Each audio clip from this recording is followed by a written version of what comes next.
and we're back with the Producer Podcast. I'm your host, Micah Versman, and today we are continuing our conversation with David Cook. Last week, we talked to David about being a good communicator on set and during pre-production. Today, we're excited to look at the aspect of managing a budget for your film's production. So without further ado, let's get started.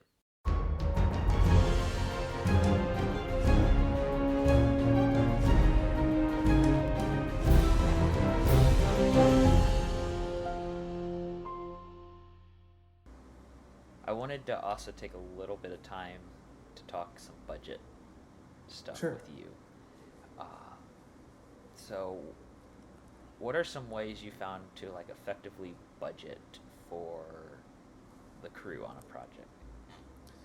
So when I'm making a budget, the first thing, I love budgets. I love budgeting, planning. It's like the first time you get to wrap your mind around the whole project.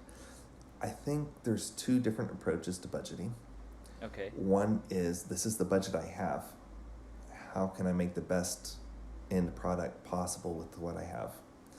The other option is, this is the end product I want. How much does it cost? So that's the first step, I think, to how you approach everything else.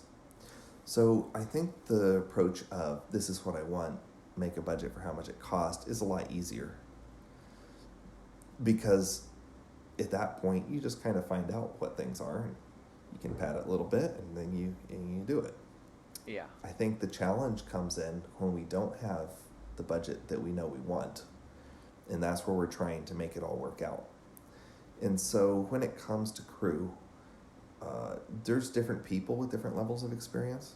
There's different people looking for an opportunity versus the people that are turning down work because they're so busy.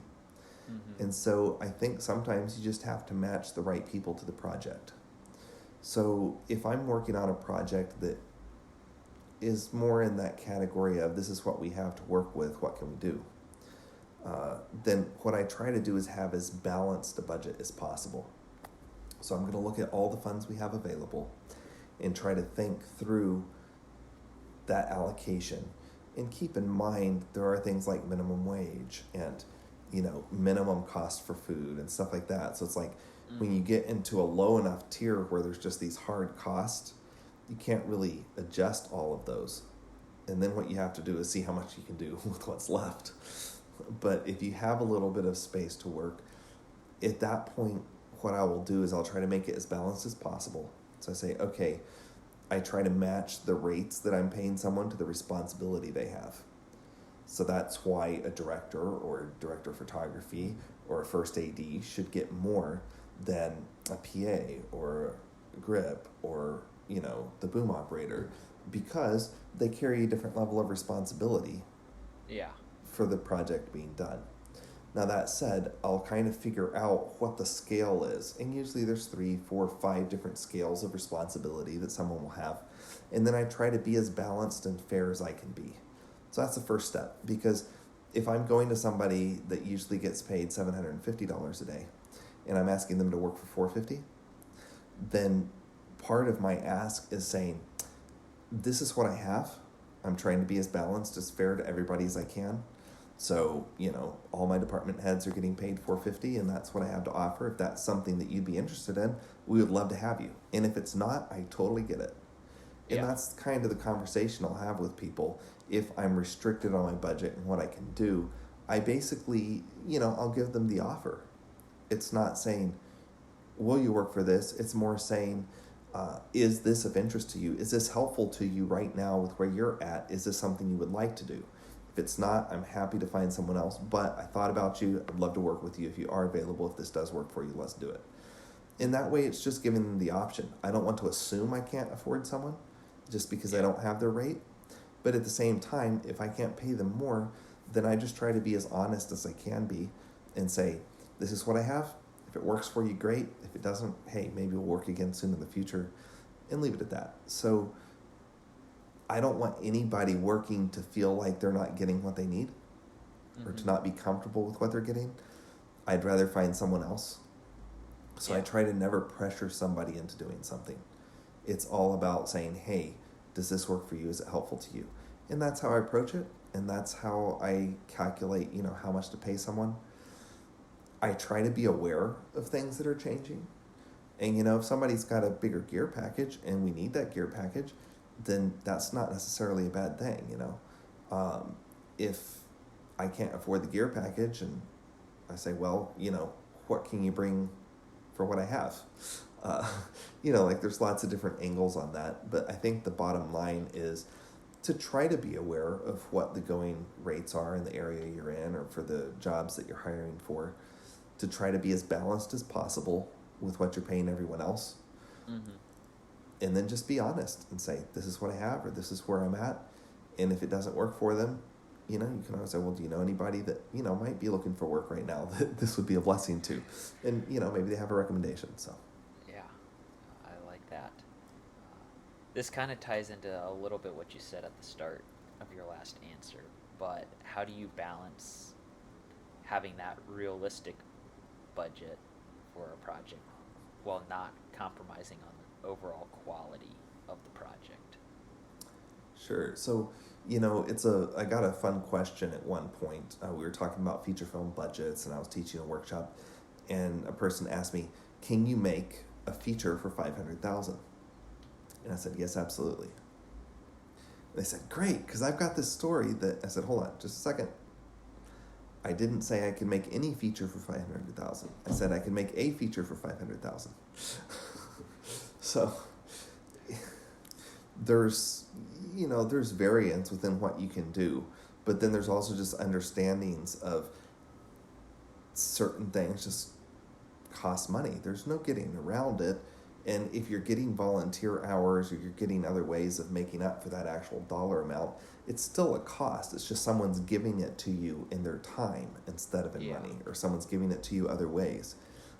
Every time I have a volunteer or someone that, giving up their time, whatever form that is, to me, it's like, how much is their time worth? I can't necessarily quantify that, but I'm very, very thankful. And to me, I'm very aware that is a donation. That's money they are giving to the project, even if it's not, a physical dollar, $20, $100, or $1,000, right? So I think a lot of people lose sight of that sometimes. It's like, oh, it's just this. It's like, no, everybody's time is worth a lot. And anytime somebody's giving of their time, that's contributing to your budget. Even if, you go after and say, hey, I made a movie for $20,000. I'm like, yeah, no, you didn't. It's just people donated a lot more money to you in other ways instead of financial, right? Yeah. So I think it's important to be aware of that. So when it comes to addressing how much money you need versus, trying to make it the best you can with what you have, there's many times when I'll look at a project and I say, I don't think you should attempt this project for this amount of money. Mm-hmm. So it's usually just some quick calculations in my head when I'm approaching it. I'll kind of identify the biggest cost elements and just do some quick calculations, figure out how many days we probably need to shoot it, what kind of, situation we're going to be in. And then if someone's like, hey, can we do this for $250,000? I'm like, yeah, probably not, So it's just, at that point, it depends on each project. Each story is different. So I think the important thing is to think about it from the end product result for the viewer. Mm-hmm. Is the viewer going to be happy with the end result that you can achieve? Because if not, you're wasting even more money trying to make it for cheap, because if it's not going to be something enjoyable for the end viewer, then you're not going to make your money back. It's not going to help the investors if you have investors. It's not going to help you if it's you. It's not going to, so I think really if you think about what the end goal is, that can help answer that question. Okay. So if I'm making something as a teaching tool for a church and I have no budget, but the pastor's going to use it Sunday morning, it'll be fun, it can be home video, Mm-hmm. We'll still do the best we can, but it's just a different expectation than if something's going to be shown as a theatrical run in a theater. Right. And so understanding the goal, understanding the audience helps answer that question. And then I would encourage people as a general rule, both directions. So the one side is you don't necessarily have to sacrifice quality just because you don't have as much money. Mm-hmm. It's a lot more about knowing how to use your tools than having the fanciest tools. So that's definitely something that, it's like, can you tell a good story if you simplify how you tell it? Maybe you don't need all that dolly track, or maybe you don't need, those big lights. Can you switch that big night scene today so that you up your production value without hurting your budget? So those are all questions that should be asked when you're working within a budget. Are there ways that we can up the production value by changing these things that don't impact the story? So I definitely encourage that when in that situation. But then I would also encourage the other side and say, don't try to do something, if the opening scene is, and I'm quoting from someone else's, 1,000 camels walk over the hill. Like, you probably shouldn't be making that for that shoestring budget, It's probably just not the right time. And I've also heard people that advise me about investors and stuff like that. They say if you can't raise the money to make the film, it's probably not ready to be made. Okay. So you might need to go back and work on the story more, or work on other things more. Sure, you may have just not found the right people, but it's just that concept, Yeah. If you're not able to get the story off the ground, the story needs work. Because if the story is so good that it blows your socks off and people can't wait to get their hands on it, you're going to find what you need to be able to make it. When you're working on the budget, how do you kind of factor in for some of those unexpected expenses that are going to come up during the shoot? So one of the things that I try to do when I'm working on a budget to account for unknowns is I'll structure some of it in. So I just assume, I'm going to have a certain amount of overtime, and I hope I can save some of that, but I'll include that in as a calculation. One of the biggest things I do is I leave a contingency budget. Okay. So I never budget out every dollar I have. Never, ever, ever.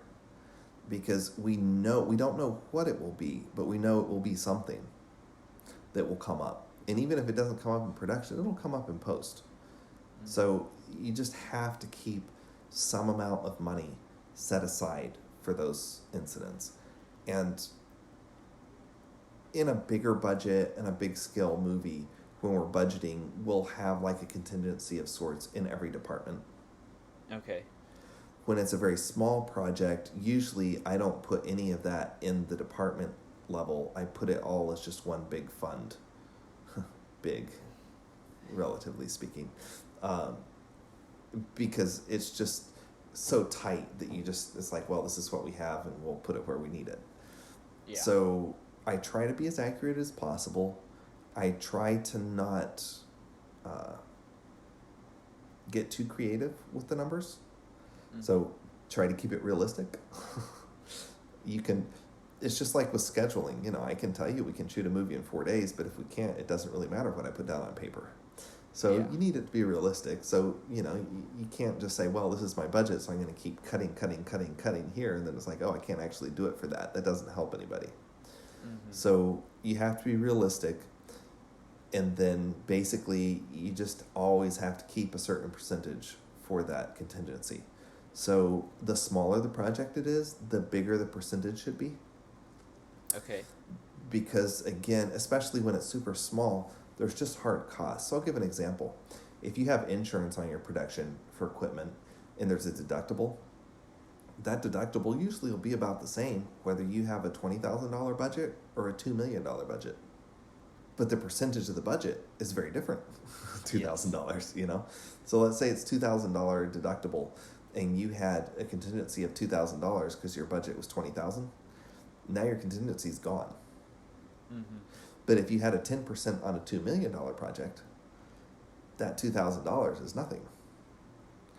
So just understanding the dynamic of hard costs when you're planning how much to set aside and trying to anticipate what the biggest cost could be that you haven't budgeted for are kind of good ways to approach it. So generally, if it's a super low budget, I might keep even 15 or 20% of that budget as a contingency.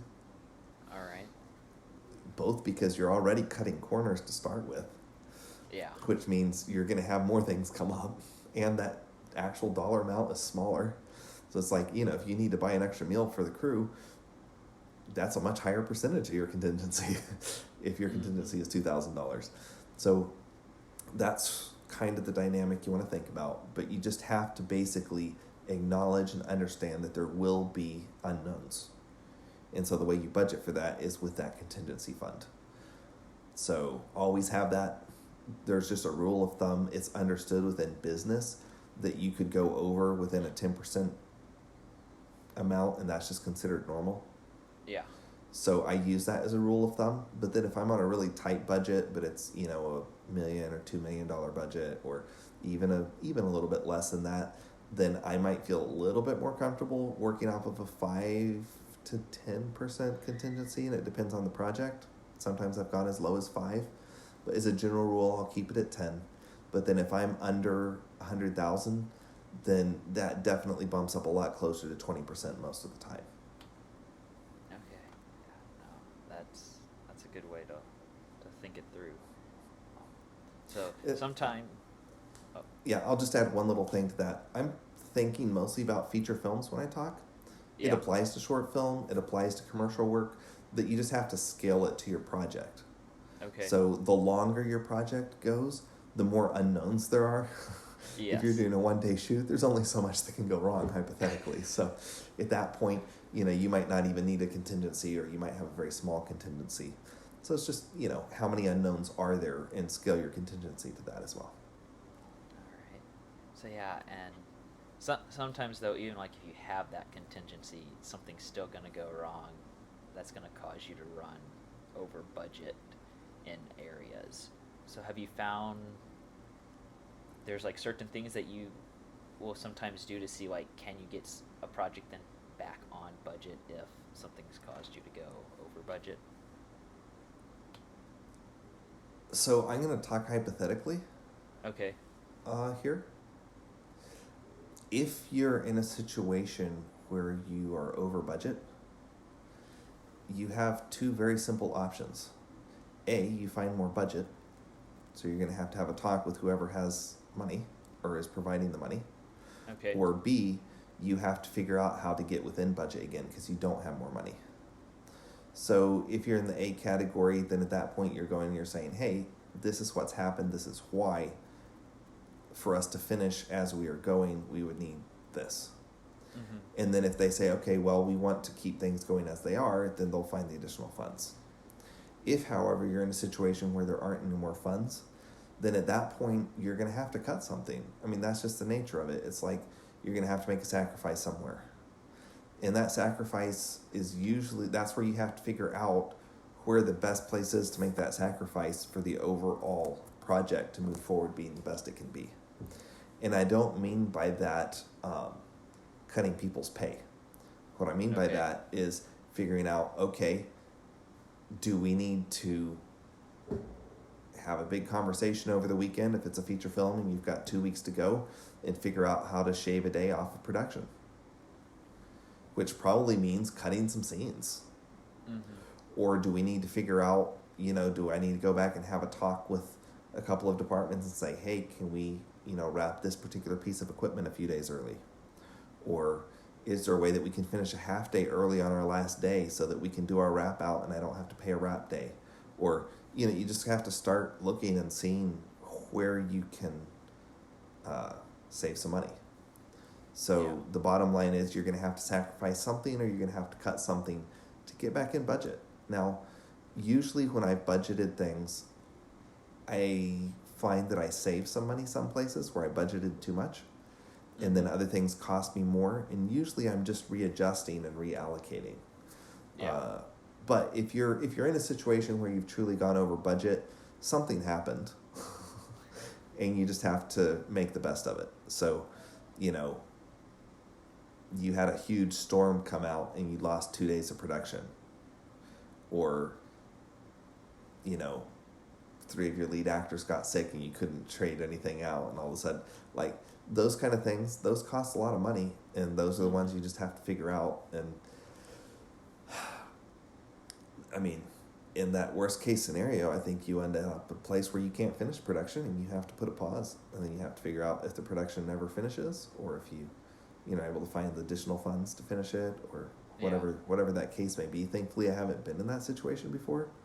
But those are just the hard questions. You have to start asking, and I highly recommend getting all of the key people in on the conversation if you need to have that kind of conversation. So, if you're needing to figure out a way to get the movie made and you don't have enough money to make the movie, then you need the input from the creative lead or leads and from the producing team. So at that point, you should probably get a meeting happening as soon as possible with whoever else is on the producing team, possibly with the director, possibly with any other department head that might be relevant to making changes that will help you get the movie made.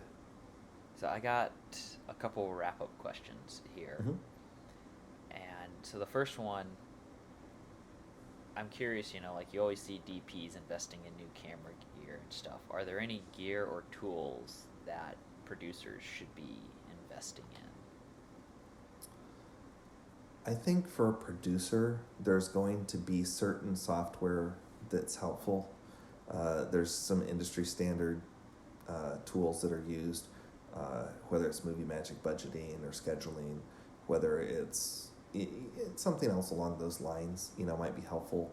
A lot of that usually just depends on who you're working with, what kind of projects you're doing, what you need to have.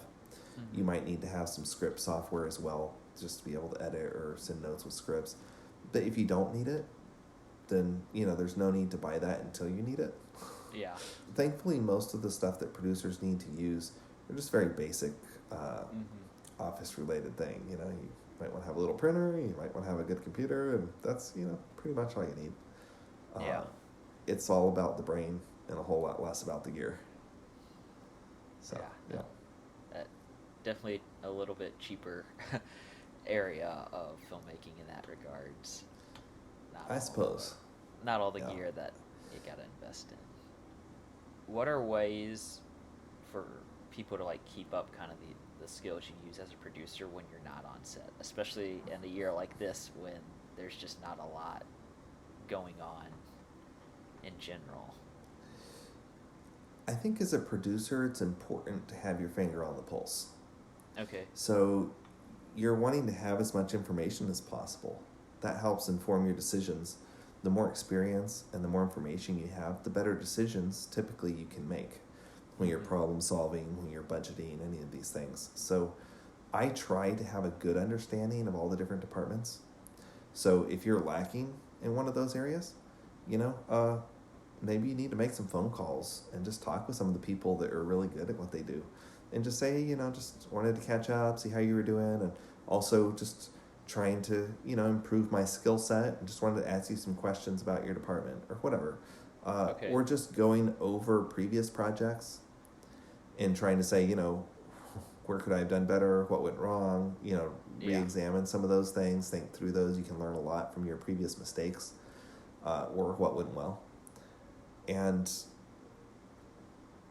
you can always hone your skills as well if you just have the time to do that. Take a few different projects, run your own budget, just put those numbers together, see how it maps out. Move the budget up and down to scale. If I have $3 million instead of $500,000, how does that adjust the scale? What am I paying people at that bracket? How does it all map out? The faster you can do that, the better you have an understanding of all those numbers, the better you're going to be able to problem solve or keep yourself on budget. I enjoyed, as I was starting out in film, working in a lot of different departments. Okay. And that helped me have a better understanding of what was needed and how things work and where the money is spent within a department. Each department has their own value system of what's important. And understanding where you can help them with that and then where you need to rein that in can be very helpful for overall balanced budget as well. So, if you have some time, you're trying to figure stuff out, or you want to stay sharp, really it's just about continuing to know where things are at, knowing what the newest equipment is that's coming out as a producer is still relevant. Okay. Listening to podcasts or conversations of people that are talking about their area of expertise can help inform your overall picture. So, listening to what the lighting guys are saying, or what the camera guys are saying, or what the sound guys are saying, what they're using, how they're doing things.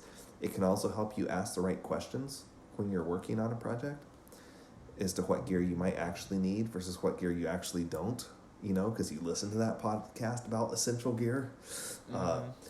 Just knowing the lingo and the verbiage so that when, your lighting technician starts talking about the equipment, or you see the list of the equipment they want to get from the rental house, so that you know what they actually are and you know what they actually need and what there's like on the wish list, because they know what's on their wish list.